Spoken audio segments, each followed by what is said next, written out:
Guruve Gaura Chandraya Radhikaya Tadare Krishnaya Krishna Bhaktaya Tadabhaktaya Namo Namaha Vancha Kalpa Trubhyascha Kripa Sindhu Bhaivacha Patitana Bhavanebhyo Vaishnavebhyo Namo Namaha Jaya Shri Krishna Chaitanya Prabhu Nityananda Shri Advaita Gadadhara Shivasari Shri Gaura Bhaktavinda Hare Krishna Krishna Krishna Hare Hare Hare Rama Rama Rama Hare Hare.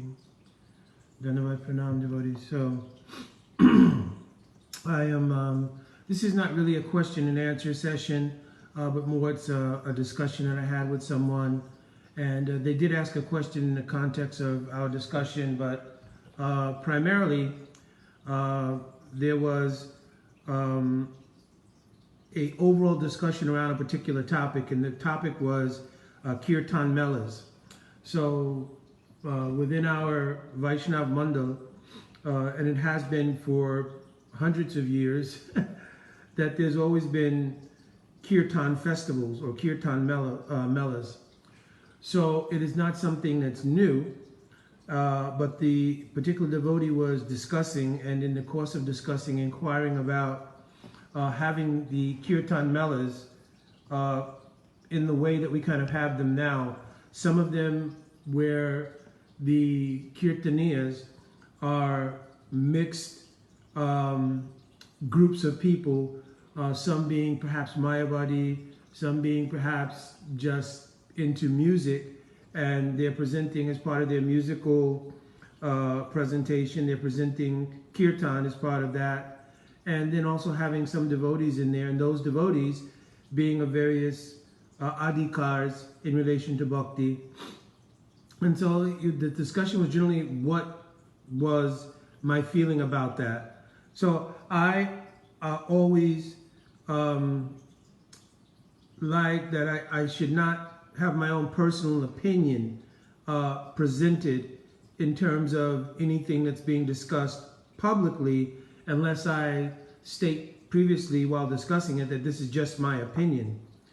Other than that, the template of Guru, Sadhu and Sastra and Sadhu Vakya, the saying of our acharyas, is prominent in considerations about anything that I would present in public. So in this regard, the idea of Kirtan Melas, and there's actually a tape I think called Kirtan Mellows, I keep getting confused. But Kirtan Mela, it depends so much on what is the understanding of Kirtan. So obviously Harinam, the holy name, Vaikuntha Nama Sesha Agam Haram Vidu, even if it is chanted Sankyat Parihasam Vastobam Helanava, even if it is chanting jokingly without proper intention, if it is chanted with the syllables in reverse order, Helanam, if there's even neglect of the actual nature of Harinam and it's strictly a musical presentation, in any of these ways, that kind of Nam Abhas, right, is still highly beneficial to the degree that Shastra says that unlimited sins, Asesha Aga Haram Vidu, can be destroyed just by this Nam Abbas. So there's no question that Harinam, under any condition, under any circumstance, is beneficial in some way, form, or fashion. The question then becomes, looking at the nature of Kirtan Melas in regard to our own inner development in Bhakti.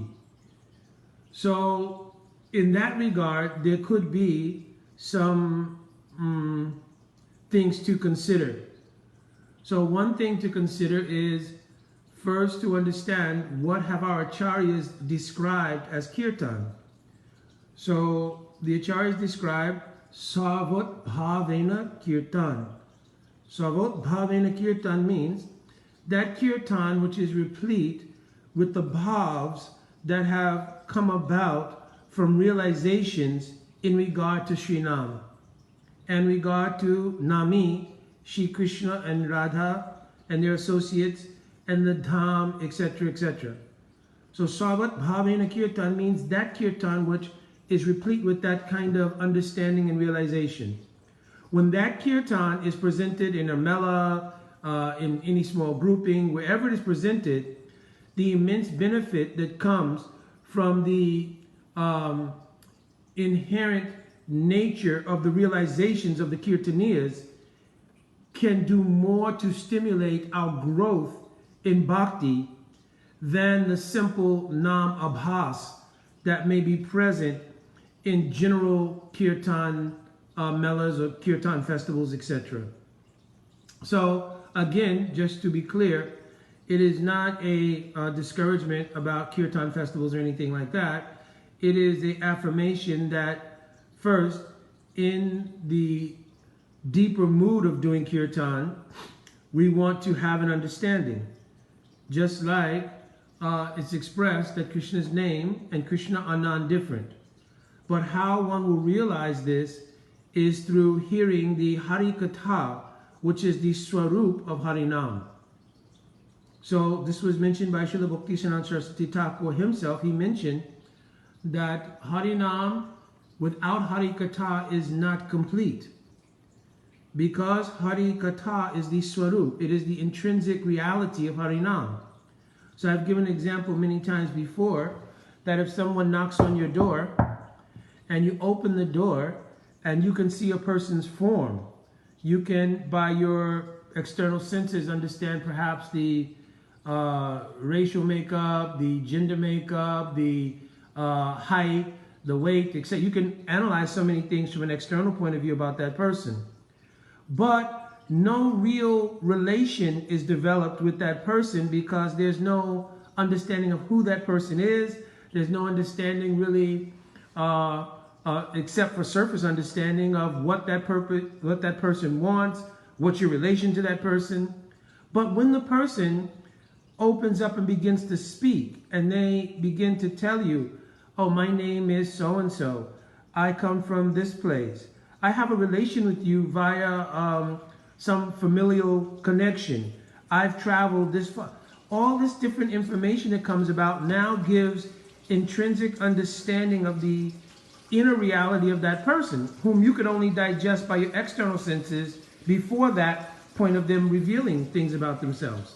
So once you do hear their revelation about who they are, and you're able to make a connection, oh, this is my cousin who's traveled from this place and has come to see me, and so forth. Then a sambandha, a relation, takes place truly, and dealings that you have with that person henceforward carry a different mood and meaning and everything else. So in the same way, when we hear the Hari Katha coming from Srimad Bhagavatam and other Sastra about Krishna, then when we're singing or when we're performing Kirtan of Krishna's Naam, then automatically the Rup, Gun, Parikar, Leela, and other things which we've heard in Hari Katha become a substantive part of that experience. If those things do not generate in the heart during the time of Kirtan, the natural sort of organic response to Kirtan will be, how does it sound? Is it pleasing to the ear? Is the rag and the tal of the Kirtan aesthetically pleasing? You understand? So now our relationship with Harinam becomes different. It becomes about the sensual experience, because the intrinsic qualities we talked about, they don't immediately rise in the heart. So therefore the external experience that our senses can capture is what becomes prominent. And therefore that's why you don't really find that they invite Kirtaniyas who don't have the ability to produce aesthetically pleasing rag and tal, right? Whereas if the inner reality is there, the external nature of the Kirtan, its rag and tal and the aesthetically pleasing nature of it doesn't become prominent. It doesn't mean that one should not endeavor to have pleasing aesthetics around Kirtan. I'm not saying that. I'm trying to cover all bases at once. But that is not the prominent feature of Kirtan. The prominent feature of Kirtan is what bhav is present, what realization is present in that Kirtan. And therefore those who have any maturation in Bhakti, their gravitation will be towards having their moods stimulated by understanding the nature of that Kirtaniya to be high-class Vaishnava. That Vaishnava who's doing Kirtan, aesthetically pleasing or not, is full of bhav, has deep mood regarding realizations of Sri Radha Krishna. So when they're singing Hare Krishna, those moods become stimulated in the heart of the hearers. And this exchange is called Sravan Kirtan, this exchange. If it is simply the aesthetics of rag and tal, then it would not matter whether the person is a professional concert performer or whether it's an aspirant in devotion, or now in many cases in a mixed kirtan melody, they may be mayavadi, void of any kind of understanding of bhakti or anything else, but if they're aesthetically pleasing, it becomes socially pleasing and acceptable to be in that kind of kirtan. So therefore it is important to kind of develop a kind of internal metric about the nature of what kind of kirtan mela am I participating in. If it becomes simply about the aesthetics of rag and tal, then it won't be as nourishing to the inner growth of your bhakti.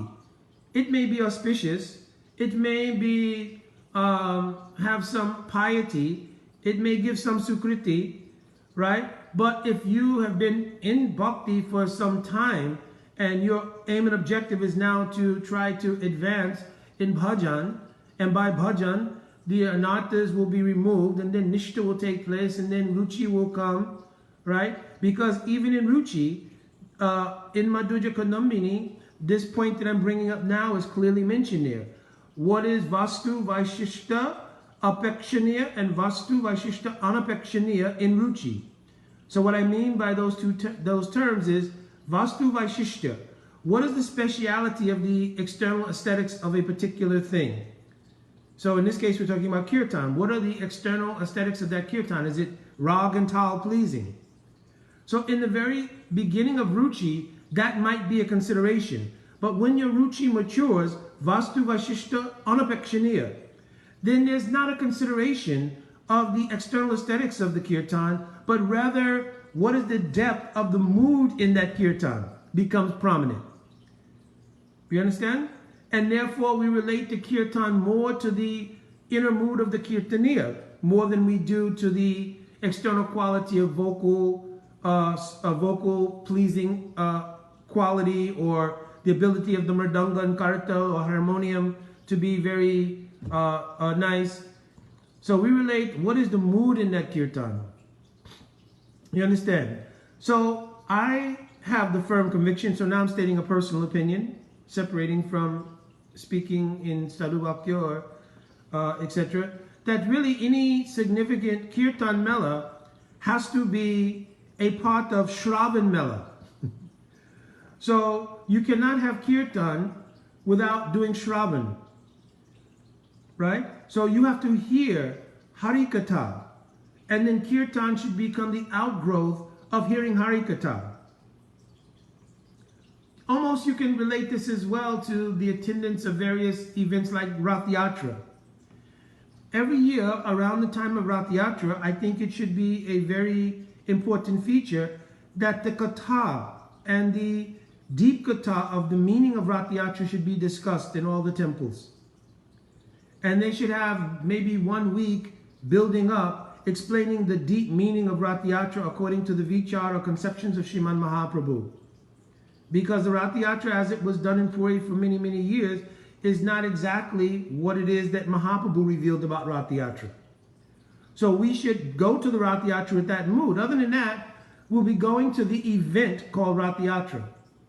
This is every year in one major city or town. Then we bring out the deities of Jagannath, Baladev, Subhadra. They go on carts. It's very festive. It's very colorful. There's prasadam distribution, so there's a lot of sukriti activity that goes on, and the kirtan again Anybody who has very, very nice singing voice, and excellent mridanga players will line up, and then they'll come through the streets, and it'll be a big event, and we have a sense of performing a really powerful preaching activity, because now so many people are hearing the holy name. But we also have to think, so many people are hearing the holy name. What am I hearing? Right? After 20 years, 25 years, 10 years, whatever it might be, or 50 years in some cases, what am I hearing now in my participation with Rath Yatra? Krishna Vrajalana Jai E Bhavantra. Has this mood come in my heart that we're taking Krishna from Dwarka at Jagannath Temple to Vrindavan at Gundicha Temple? Is this the mood? Or is the mood that we're having this huge festival, a lot of prasadam is distributed, people are out, hanging out, it's a big social event? You understand? And it's a social event that I can enjoy guilt-free because it has some relationship to Bhakti. You understand? So, and again, no harm, because if it's where the consciousness is at, there cannot be anything wrong about things when they're presented for the sake of serving Shri Guru and Krishna. So Rath Yatra is meant for that purpose, so it'll always have intrinsically the quality of trying to do Guru Seva and to try to preach the message of Mahaprabhu. But for devotees to grow in Bhakti, we have to take all of these things, whether it's a Kirtan Mela, whether it's Rath Yatra, and we have to start to apply a sense of application to our own growth in Bhakti. There has to be an application of what is the inner core, according to the conceptions of Mahaprabhu about these things. Mahaprabhu used to perform Kirtan in the Srivas Angan, in the courtyard of Srivas, throughout the entire night. What was the nature of that Kirtan? And that's the Kirtan that we're aspiring to go to, right? So if we don't practice inwardly aspirational mood for that kind of Kirtan, by understanding what is Kirtan, by understanding what is Harinam and what is Hari Katha, the Sarupa of Harinam, how will those things grow? How will it happen? So what will happen is that we'll become accustomed to fitting into our social dynamics and our social schedule events that we mark as religiously acceptable enjoyment. I'm going to go to the Rath Yatra. I'm going to see all my old friends. We're going to, mix it up, chop it up, and have discussions and enjoy ourselves. There'll be nice prasadam there and so forth and so on. We may get an opportunity to speak to some other people and, share our religion, so forth, so on. But same time, there has to be a sense of inner growth. I'm attending this event based on the fact that this is an integral part of Mahaprabhu's Leela. And Mahaprabhu, in this Leela, manifested so many moods which spilled from his heart. And our Srila Prabhupada has translated the work of Srila Krishnadas Kaviraj Goswami, who took the notes of Swarup Damodar, Mahaprabhu's most intimate associate, and revealed all the deep meanings of Mahaprabhu's participation in this festival at Puri. So we want to try to imbibe that mood while attending that festival. That will be the most nourishing. That will give the most foundational steps to our growth in Bhakti.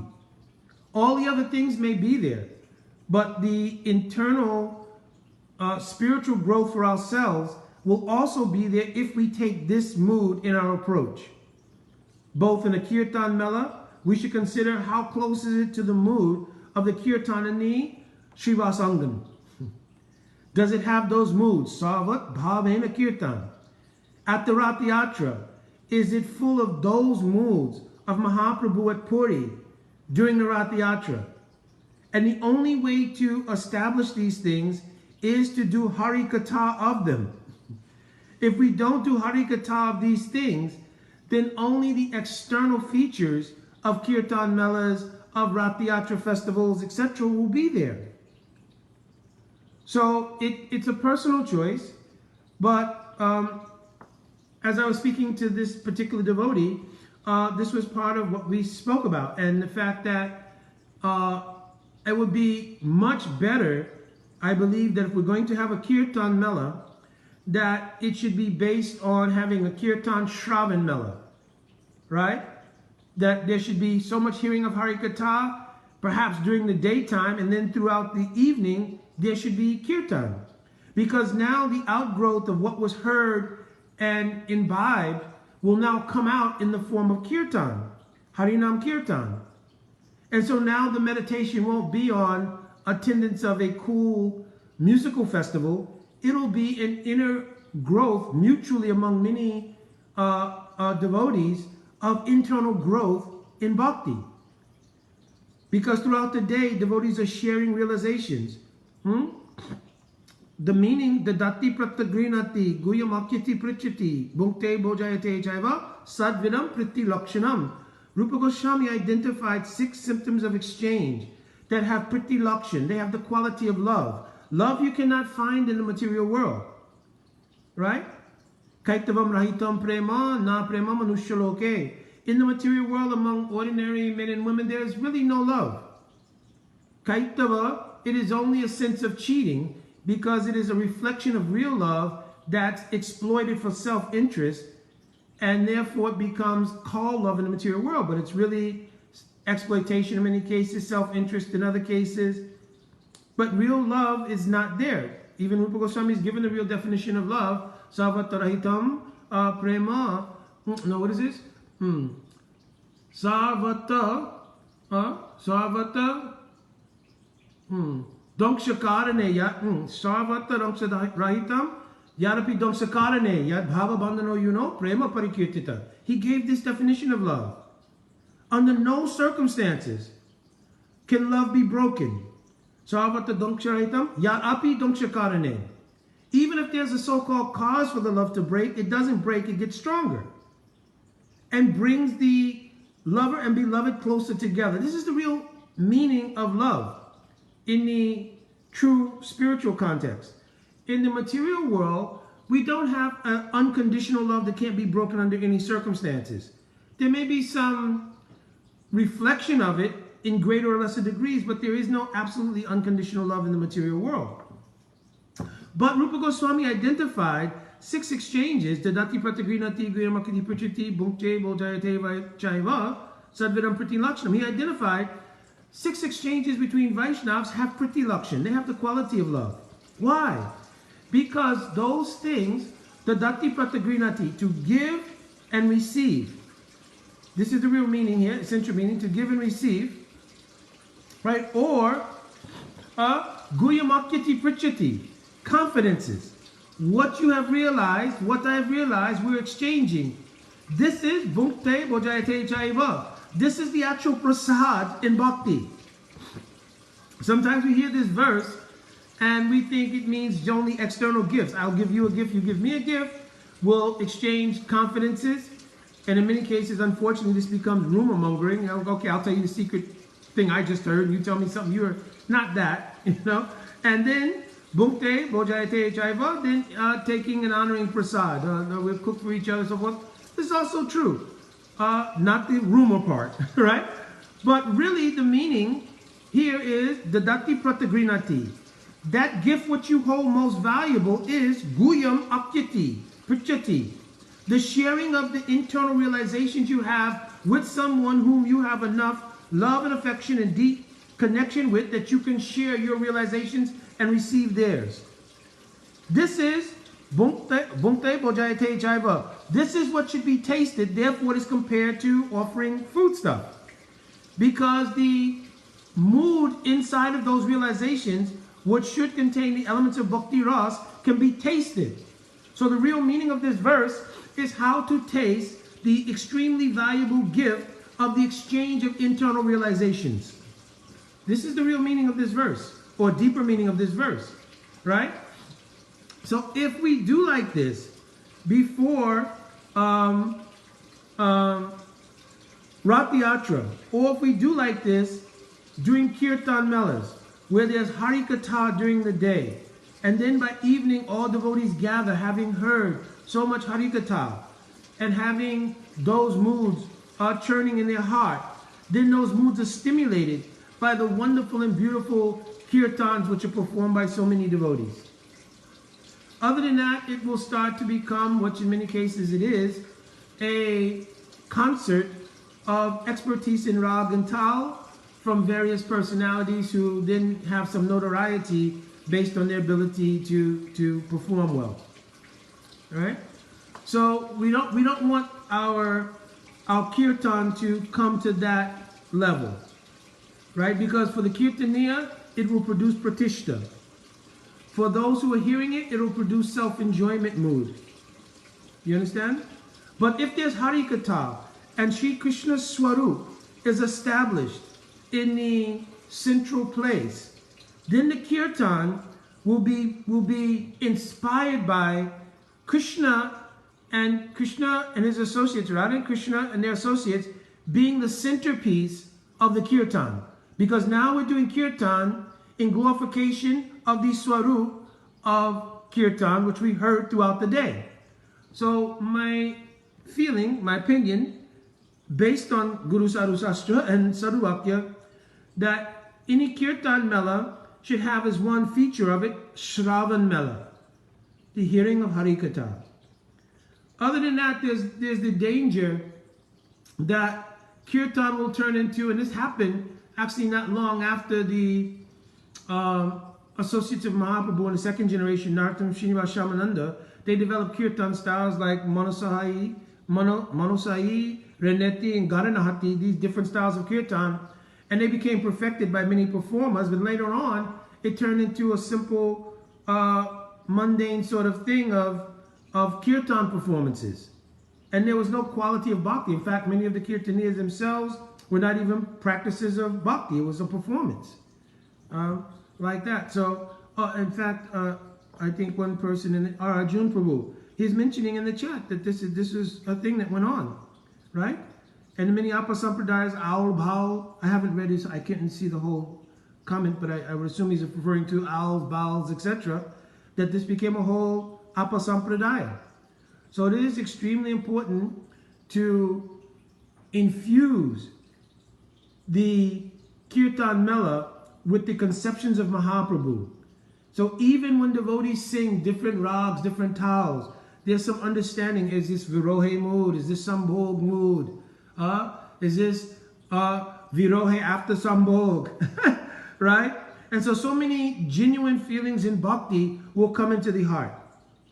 Right? Because this is what we're aspiring for 30, 40, 50 years. We want that some actual substantive mood of bhakti will start to come in the heart. And then this will really be a kirtan mela. It'll really be a festival of true kirtan. Savat bhavena kirtan. Okay? So my humble expression based on a conversation I had with a devotee, which I thought was a really nice conversation, and hopefully everyone was able to understand it. It was certainly not any kind of disparagement in one sense of the general idea of kirtan melas, right? But it was to add substance and food for thought around doing kirtan melas, and I think it's especially helpful for those who are kirtaniyas because pretty much they become the leaders in these things, and then the organizers as well. That those who are organizing these festivals should think, because one thing will be there. If you think, oh, well, people don't want to sit through hours and hours of classes, well, then what are you doing? If you don't want to sit through hearing Hari Katha, what is the name you're chanting? In other words, if you're separating the, I don't want to hear anything about Krishna, but I want to sing about Krishna. How is that logical? How does that make sense? I don't really want to hear Hari Katha for 4 or 5 hours. Let's just do the kirtan all day. No, how will it be Sravan Kirtan, right? Some people say, no, it's Sravan Kirtan because we're chanting and you're hearing the name. But what are you hearing? Again, it's comparable to the analogy I gave earlier. Someone knocks on the door. We're all knocking on the door, but then we open the door and we just see a form there. Nobody really understands what's going on. What's the form? Anything? How long will you keep that situation? Right? So nothing will come in the heart, right? No kind of mood, no kind of understanding, no anything. So you'll digest all of the various rags and tals and the sweetness of the singing voice as pleasure to your own ears. You'll digest it as enjoyment in the association of many friends who are also enjoying. So it becomes a kind of dovetailed material enjoyment arrangement. If there's Hari Katha, then everyone's heart will be illuminated, having heard different leelas, different tattvas, different siddhantas regarding Shri Krishna. And then in the evening doing Kirtan, all of those moods of Hari Katha will be brought up in the heart. They'll be stirred and they'll come back up in the heart. And then one will actually taste the mood of the rag and tal in relation to the Hari Katha they heard. This is really Kirtan Mela. Right? So anyways, hopefully this was helpful food for thought on discussion about these sort of things. All right, devotees, thank you so much. Dandavat Pranam. Oh, one last thing before I forget. I don't know how applicable this is to many devotees, but I'll say it here as I'm trying to keep reminding devotees. From the July 31st to August the 7th in South Florida, last year we did one, and this year from those dates, July 31st to August 7th, we will have another Bhakti Intensive. This year's Bhakti Intensive is the science of love. So we'll be discussing the nature of Bhakti and the nature of real love and how Bhakti is that real love and so forth, so on. So it's going to be 5 days, right? 4 days primarily of morning classes. And we're trying to see, because also our Shamarani Didi is in South Florida now, and so one of the reasons also we're doing this is to give devotees the opportunity to have her association. So we may have, last year we had class in the morning and in the evening. This year perhaps we'll have our morning class, and in the evening time we may take advantage to have the association at the Gaudiya Vedanta Outreach in South Florida, because where we're staying and where the outreach is very close. So we're working out all those sort of things. But at any rate, July 31st through August the 7th, the place where we are is called Weston, Florida. So if you want to contact me directly to try to figure out if you want to come directly to the facility we're staying, you can do that. Just inbox me. If you want to look at Airbnbs or hotels in that area, you can also do that. So if you want more information, just inbox me and send me your number. We could speak directly and I can give more details. I don't want to do but so much online here. All right, so again, thank you devotees for coming on. Thank you for your kind consideration in these matters, and hopefully it will be food for thought. And maybe as we go forward, devotees will bring this point up and say, hey, let's have a Kirtan Mela, but let's make the earlier part of the day Hari Katha Mela, Sravan Mela, and then in the evening, let's taste the Hari Katha, do Hari Kirtan, and then this will be really, really nourishing. Jai Vancha Kalpaturvescha Kripa Sindhavevacha Patitanam Pavanebhyo Vaishnavebhyo Namo Namaha. Jai Radhe Radhe.